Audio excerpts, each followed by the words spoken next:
One of the questions involves the fabulous display of roses here. The question is... which rose will get you legless? So I'm looking for the Douglas Bader rose. And the answer is a rose called Long John Silver. Did he have one leg? Yeah, it's a peg leg. He did? You sure? But it wasn't spelt like that. Doesn't matter. Doesn't matter. That's what he means.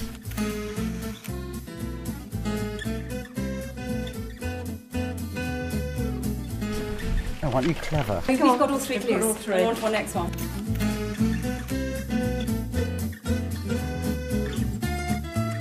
Yep. Yeah. We're off. We've done well today. We've actually put on now. Yesterday was a little bit lateral thinking, Yeah. but No. today We We're doing understand well. where they're coming from. Just.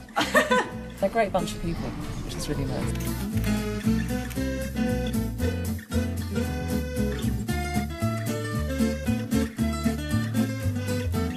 Everyone's helping everybody, which is really good. There's no sort of fiendish scuttling off with your clues hidden away. Everyone's like, oh, I found it, I found it. No, there's some of that. Not by you.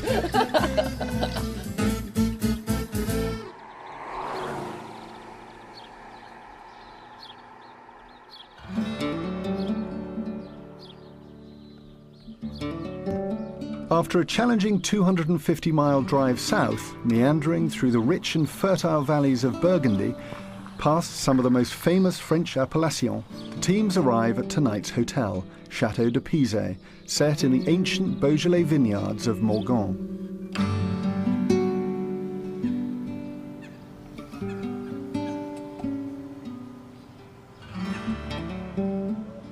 Pizé's history dates back almost 1,000 years, and for much of that time the chateau has produced its own wine from the 60 hectares surrounding the chateau.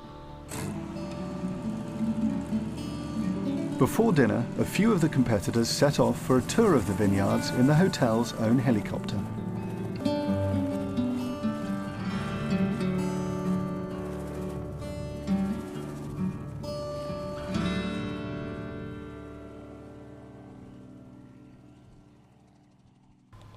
As usual, day 3 started with another hangover and another driver's briefing.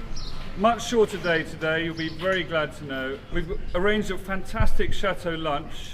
It'll be a lovely lunch, chilled rosé and everything. If you are going to have more than a glass, please designate a non-drinking driver. Have a lovely day. We'll see you at the lunch.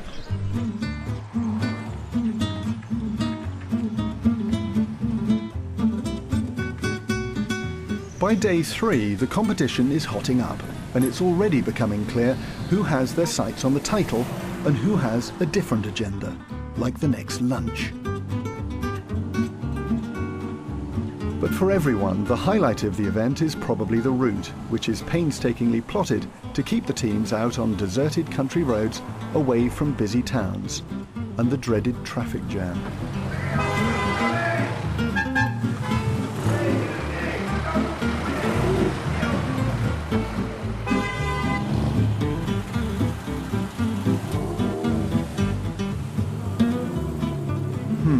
C'est la vie.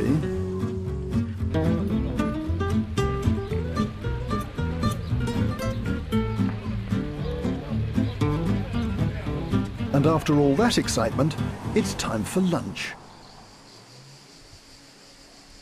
We're hosting a party, a very unique party, 5-day party on wheels. These people are our guests, they're our friends, but every year there's somebody new, you know, a couple of new people hear about it. It's totally word of mouth. You know, you hear about this event, you say, that sounds exciting, I'd love to do it. But actually, it's only when you do it that you understand how unique it is. The attention to detail is just superb. I think some of the places that we've been to, you would never ever find. Just years of experience, just, you know, it's great. The fun thing about this event is the people, and the extraordinary mix of people that in any other circumstance would never come together. Yeah. But either they're complete francophiles or petrolheads or sort of obsessive clue solvers or something like that, and that's why they come. And that's it. And people come back year after year. I mean, for somebody to want to do this year after year after year, it's saying a lot about the event. Coming up in part 2, we'll be journeying southeast into Provence and stopping for the night in one of France's most famous villages, finding out about some of the cars taking part and crossing the finishing line in Monte Carlo.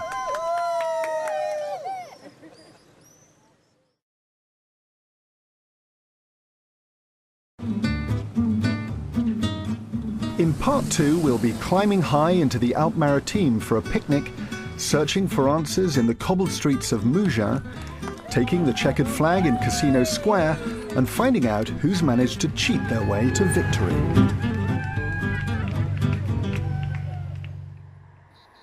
As the Grand Tour heads southeast across France, every day we experience dramatic changes in scenery. But nothing that's gone before prepares you for the sheer drama and timeless elegance of Provence.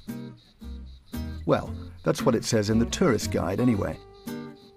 But you know what? Even after 20 years driving through here on the Grand Tour, the hilltop villages, the lavender fields and the deserted roads that snake their way through the mountains are still just as intoxicating as ever. A regular port of call for the Grand Tour is the medieval hilltop village of Gordes, and one of our favourite hotels, the Bastide de Gordes. Built into the old ramparts, this spectacular 40-room hotel is made up of a series of terraces with views that stretch out across the Luberon Valley.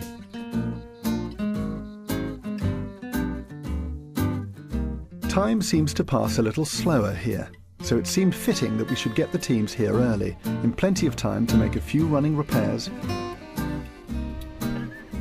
flirt with the competition, and enjoy a bottle or three of Provençal rosé. And so to dinner. As if you haven't already guessed, food is an integral part of the event, and the menus each night are designed to reflect regional specialities and locally sourced ingredients. And casting aside any concerns for tomorrow's early start, several teams have taken the opportunity to acquaint themselves fully with the hotel's extensive cellar.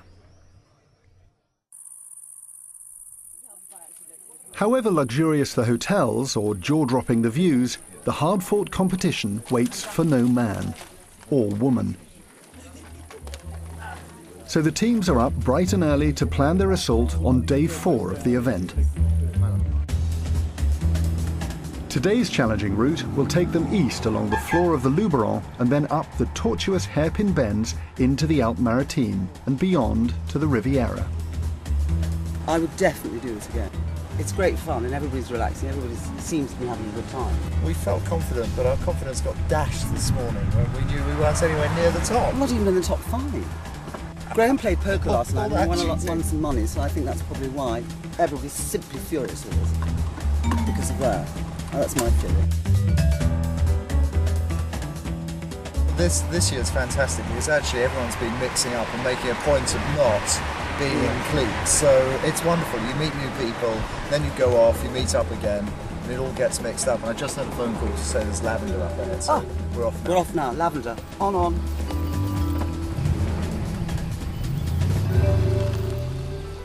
And look at this scenery, just to die for, isn't it?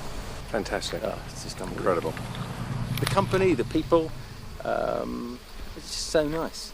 It's just really a lovely trip. It's a great leveller, this particular thing, and it's particularly well organised and put together. So I think that's one of its great attributes. And it's rightly called the Grand Tour, and I think it deserves that accolade. I just think it's a sort of one-off experience, and until you actually do it for yourself, it's difficult to grasp how good it could be.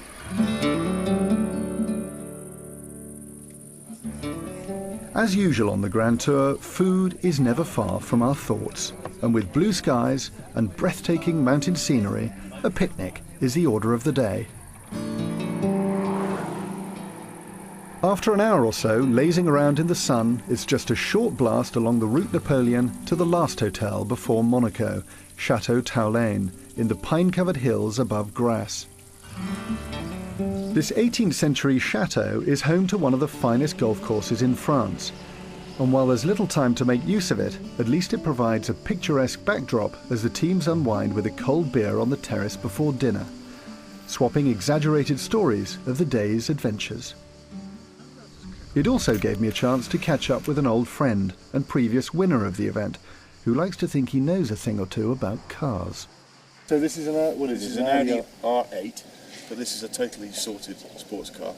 Four-wheel drive. four-wheel drive with a wheel absolutely at each corner. The thing I don't like about this car are the disco lights. You know, there's little beaded lights around the headlights. You need a pole in there and a couple of pole dancers. No. All it needs is... Pole dancers.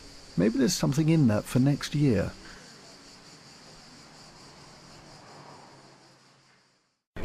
Good morning.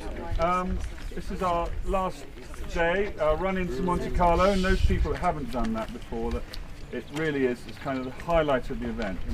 It's been a